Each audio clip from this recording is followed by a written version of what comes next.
Journaliste passionné et réservé, Robert Laflamme a connu une brillante carrière avant de prendre sa retraite en janvier 2024. Journaliste attitré à la couverture des Nordiques de Québec, puis des Canadiens de Montréal, des Jeux olympiques et de nombreuses autres compétitions, celui-ci a assisté à un grand nombre de rendez-vous sportifs. L'un de ses faits d'armes est certainement d'avoir écrit un livre sur l'une des histoires les plus palpitantes qu'ait connue le monde du hockey, soit la rocambolesque épopée des frères Stachny. La passion pour le journalisme sportif est née dès l'adolescence pour Robert Laflamme. Assez tôt, je dirais, au secondaire, ça s'est précisé, mais même au primaire, mon père était entraîneur de hockey, puis je prenais des statistiques, j'écrivais des petits textes des fois en revenant des matchs le soir. Et puis au secondaire, ça s'est précisé, je m'intéressais à tout ce qui touchait le sport. Le cahier des sports du Journal de Montréal était pas mal ma Bible. J'essaie de le lire le plus souvent possible, même si au collège privé où j'allais, où j'étais pensionnaire, on me l'interdisait parce qu'on disait qu'on devait lire Le Devoir ou Le Nouvelliste, pas le Journal de Montréal.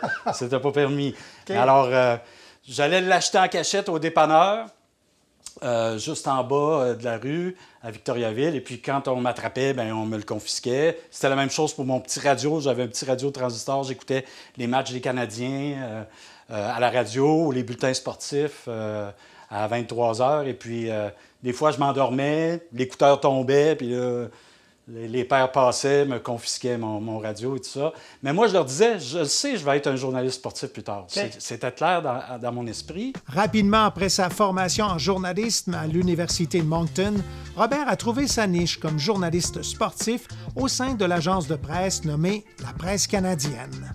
Il y a eu une occasion qui s'est offerte d'être à temps partiel pour couvrir les Nordiques fin des années 80, 1989. J'ai fait mon premier match des Nordiques en janvier, le fameux Toilet Bowl, là, où les amateurs se sont défoulés sur le dos de Kerry Fraser en lançant des rouleaux de papier de toilette tout partout sur la glace.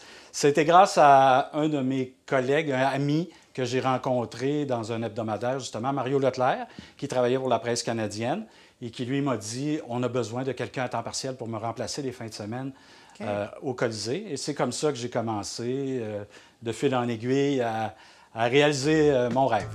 Toutefois, c'est dans la période la plus noire des Nordiques que Robert s'amène dans la mêlée. Couvrir les Nordiques, c'est un rêve.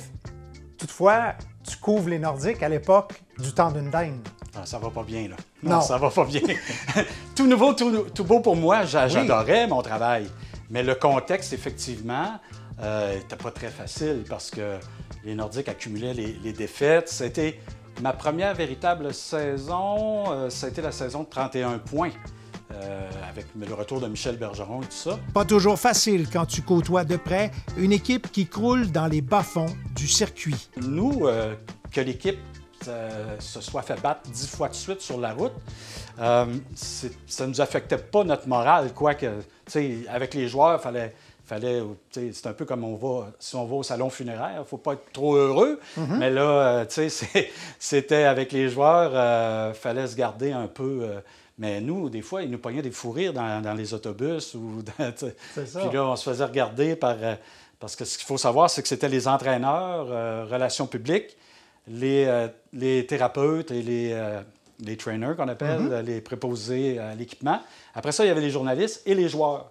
Alors nous, si on avait trop de plaisir, un peu, des fous rires qui nous pognaient après une 8e défaite de suite des Nordiques sur la route, bien, on pouvait se faire regarder un peu avec des gros yeux. Par la suite, les Nordiques se sortent du marasme et l'équipe devient très compétitive. Une période remplie d'espoir. Le respect se gagne difficilement comme journaliste et peut se perdre dans un claquement de doigts. Alors, ce respect-là met du temps à se bâtir. À l'époque, les Nordiques avaient beaucoup de Québécois, de joueurs québécois, les Fizet, Claude Lapointe, Stephen Finn. C'était vraiment intéressant de les côtoyer sur une base quotidienne. Puis, eux pouvaient nous donner, parce que le contact était facilité, ils pouvaient nous donner un peu le pouls à l'interne pour pas que nos écrits, pour qu'on sache exactement quoi écrire, pour pas qu'on soit à côté de la plaque puis que les joueurs disent, bien là, il ne sait pas ce qui se passe dans l'équipe. T'sais. Toutefois, la relance du Fleur de Lysée était assombrie par un potentiel déménagement de l'équipe, de rappeler Robert. On se dit, est-ce qu'elle va rester assez longtemps pour qu'on puisse voir ça? Parce qu'effectivement, on nourrissait de grands espoirs en 93, on se rappelle, quand la dernière série canadienne-nordique. Puis on se rappelle comment ça s'est terminé en 93 également. Pas besoin de tourner le fer dans la plaie pour les partisans des Nordiques. Mais dans ces années-là, oui, effectivement, on voyait l'équipe grandir et on se disait, oh, elle est promise à de belles réalisations à l'avenir. Le journaliste originaire de la région de Lotbinière s'estime heureux d'avoir vécu la rivalité canadien-nordique, une rivalité qui se transportait parfois sur la galerie de presse. On me disait, quand ça va être en séries éliminatoires, tu vas voir, c'est à un autre niveau, c'est incroyable. Puis effectivement, en 93, au moins, j'ai pu vivre ça avant le départ de l'équipe et tout ça. Et effectivement, c'était vraiment intéressant. En 93, oui, j'étais à même de me tremper dans cette rivalité-là. Ça a été vraiment intéressant. La fin, les Canadiens qui gagnent la Coupe Stanley, là, ça a été vraiment... À Québec, là, ça a passé de travers parce que, cette année-là, on voyait les Nordiques se rendre jusqu'au bout. Là. Pour le journaliste, la journée la plus sombre de sa jeune carrière a certainement été le matin de la conférence de presse annonçant le départ des Nordiques vers Denver. De tous les espoirs est née la grande déception. Comment tu as vécu le départ des Nordiques? Comment tu as vécu cette journée-là de cette conférence de presse? Ah, je me rappellerai toujours. Nous, on le voyait venir depuis quelques semaines, la série contre les Rangers déjà. Ça se jasait en coulisses, ou en tout cas, on entendait des rumeurs qui n'étaient pas très joyeuses pour l'avenir des Nordiques et tout ça.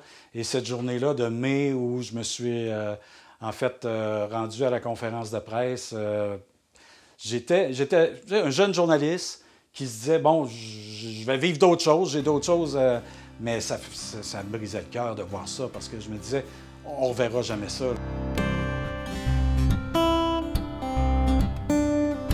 Transféré à Montréal, toujours pour le compte de la presse canadienne, Robert est attitré à couvrir de nombreux événements sportifs. Bien, c'est là que j'ai fait de la boxe. Interbox est venu au monde, alors j'ai fait de la boxe.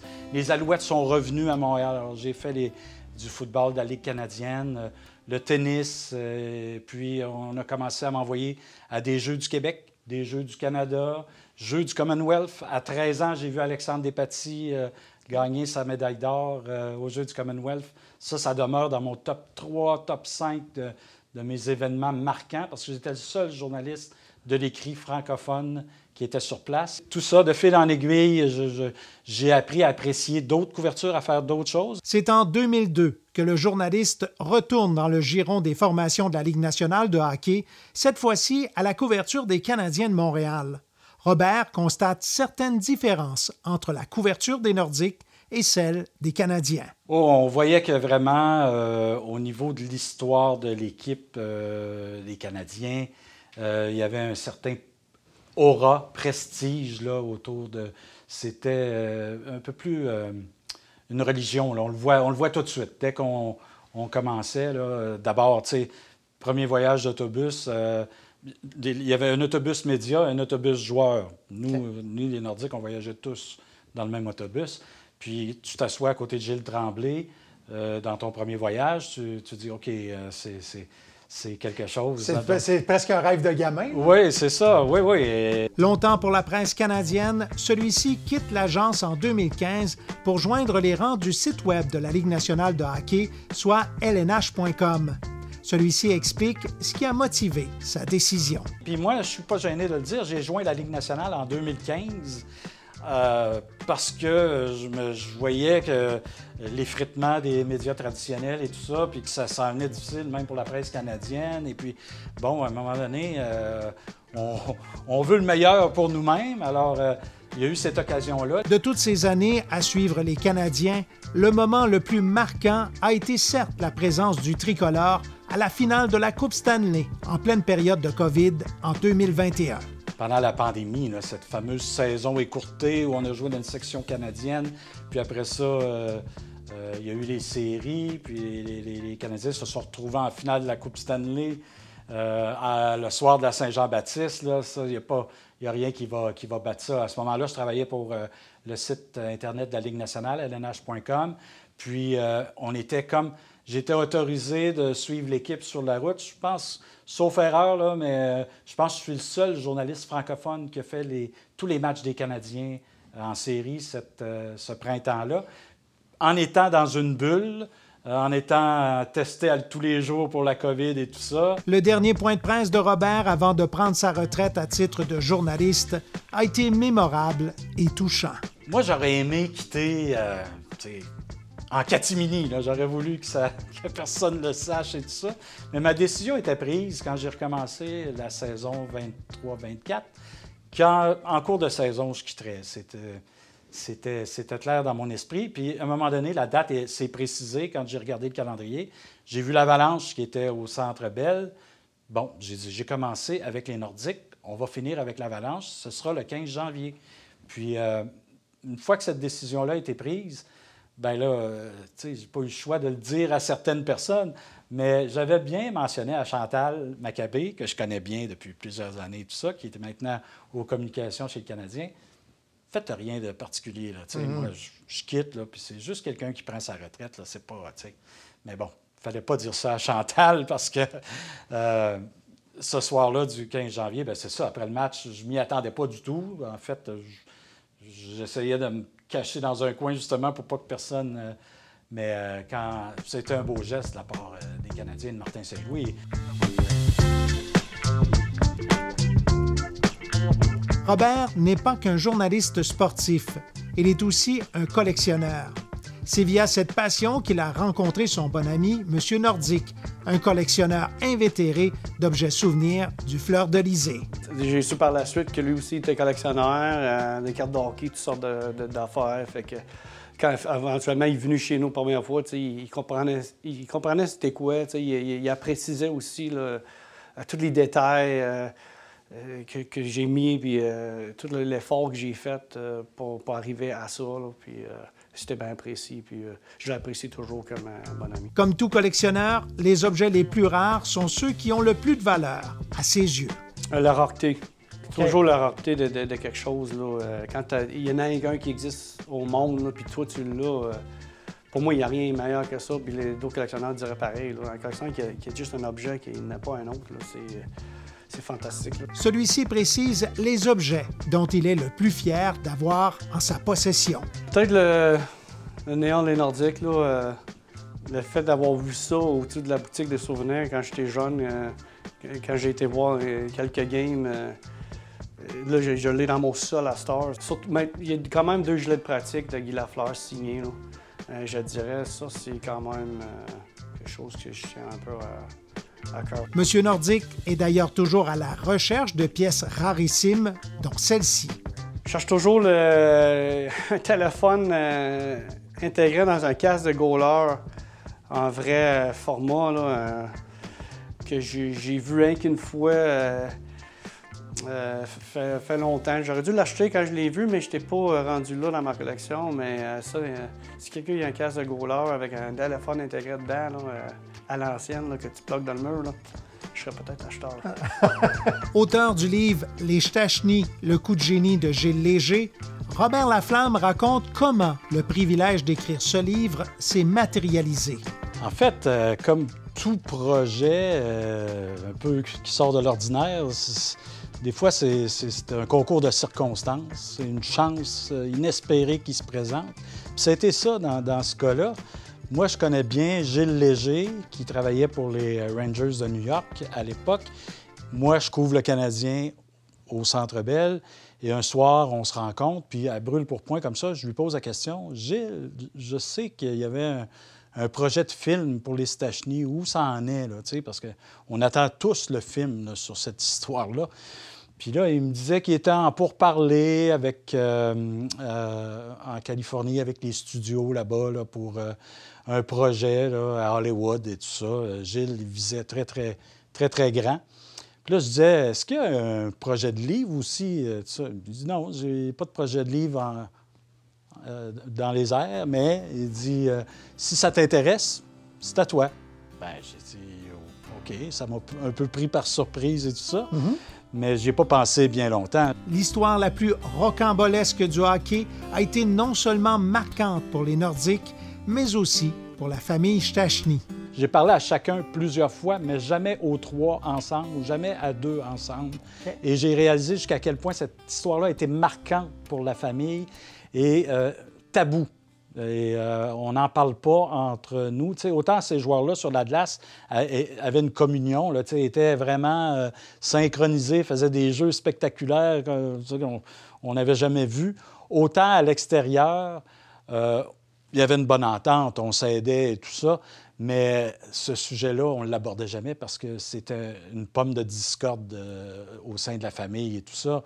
Alors, ça, vraiment, à ce point-là, j'ai été surpris de constater là, que ça avait laissé des cicatrices là, très vives. Là.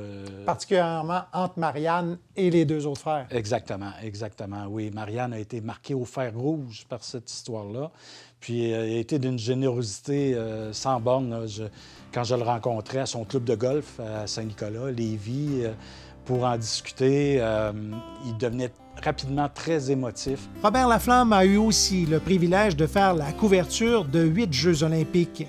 Celui-ci précise les moments qui l'ont le plus marqué. Les Jeux olympiques en 2000, en Australie, ça demeure un de mes plus beaux souvenirs en carrière parce que les Jeux olympiques en 2000, si on se rappelle, c'est tout juste avant les attentats terroristes. Alors, il y avait, la sécurité était bien, les Australiens, tu sais, c'était « no worries, mate ». C'était vraiment des Jeux olympiques formidables à couvrir. Par la suite, après, dès 2002, là, ça s'est compliqué à Salt Lake City, tout ça.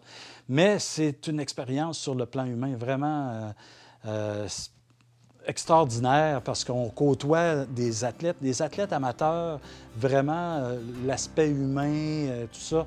On pouvait vraiment, comme journaliste, développer cet aspect-là avec eux. Robert a vécu d'autres moments forts tout au cours de sa carrière. Quand j'étais avec les Nordiques, jeune journaliste, vraiment, la signature de Guy Lafleur, ça a été vraiment quelque chose pour moi parce que là, moi, j'ai été partisan des Canadiens dans mon enfance et tout ça. Et puis, Guy Lafleur, ça a été ma première idole. On m'a permis de rencontrer Wayne Gretzky, qui était un athlète vraiment incroyable, très, très poli, disponible, courtois. Il se rappelait quand on le voyait après la première fois, il nous saluait et tout ça. Puis j'étais à même, quand j'ai recommencé à couvrir le hockey, plus en 2005-2006, de connaître Sidney Crosby, que j'avais connu par ailleurs avec l'Océanique de Rimouski, à la Coupe Memorial et tout ça. Et puis, je peux vous dire que Sidney Crosby, c'est de la même mouture que Wayne Gretzky. Là. Les vieux arénas comme Boston, le Garden, où ma première visite là-bas, les gars m'avaient préparé en me disant « Tu vas voir, c'est particulier, il faut se pencher pour monter sur la galerie de presse et tout ça. » Puis il y avait des spectateurs tout juste en arrière de nous qu'on pouvait leur toucher aux orteils, là, tellement ils étaient près de nous. Puis souvent, ils s'enthousiasment. À Boston, ils ont tendance à s'enthousiasmer un petit peu, puis il y avait des débordements. Donc, de la bière sur les vestons régulièrement. On ramenait ça à la maison après une visite à Boston. Habité par le rêve et le désir de suivre les plus grands sportifs de la planète dès son adolescence, Robert Laflamme a été le témoin privilégié de grands pans d'histoire du monde sportif québécois et canadien. Du déménagement des Nordiques à la finale de la Coupe Stanley des Canadiens en 2021, à la découverte d'Alexandre Despatie et la grande histoire des frères Stachny, il a été les yeux de nombreux lecteurs qui ont vécu ces grands moments à travers ses mots et ses textes. Dans sa rectitude proverbiale, il avait principalement un objectif, écrire les faits. C'est pour cette raison que Robert Laflamme a toujours été respecté par ses pairs et apprécié de ses lecteurs.